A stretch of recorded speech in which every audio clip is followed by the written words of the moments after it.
శ్రీమాత్రే నమః. అందరికీ నమస్కారం అండి. లలితా సహస్రనామంలో 5వ శ్లోకం.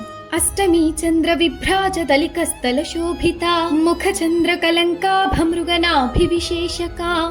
అష్టమి చంద్ర విభ్రాజ దళికస్థల శోభిత. అష్టమి నాటి చంద్రుని వలె ప్రకాశించుచున్న అంటే అర్ధ చంద్రాకారము కలిగిన ఫాలభాగముచే పవిత్రమైన సౌందర్యంతో అలరారుచున్నది.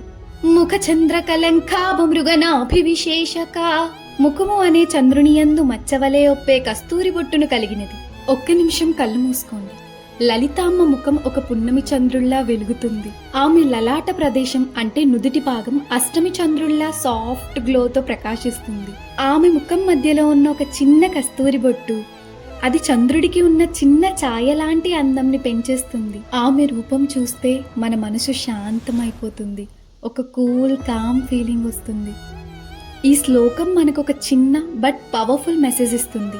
చంద్రుడు కూల్నెస్ ని సూచిస్తాడు. అలానే లలితమ్మ ముఖంలో ఉన్న చంద్రుని ప్రకాశం మన జీవితంలో శక్తి, సౌమ్యం, పేషియన్స్ ని సూచిస్తుంది. కస్తూరి పొట్టి లాంటి చిన్న అలంకారం మన ఇండివిడ్యువాలిటీని గుర్తు చేస్తుంది. మన జీవితంలో కూడా మనం కూల్గా ఉండడం నేర్చుకోవాలి. కోపం వచ్చినప్పుడు చంద్రునిలాగా శాంతంగా రెస్పాండ్ అవ్వాలి. మనకి ఉన్న చిన్న యూనిక్నెస్ ని లవ్ చేయాలి. లలితమ్మలాగా మన ప్రెజెన్స్తో కూడా మన ఇంట్లో శాంతి స్ప్రెడ్ అవ్వాలి. ఈరోజు మనం ఒక సిచ్యువేషన్లో కాన్షియస్లీ కామ్గా రియాక్ట్ చేద్దాం.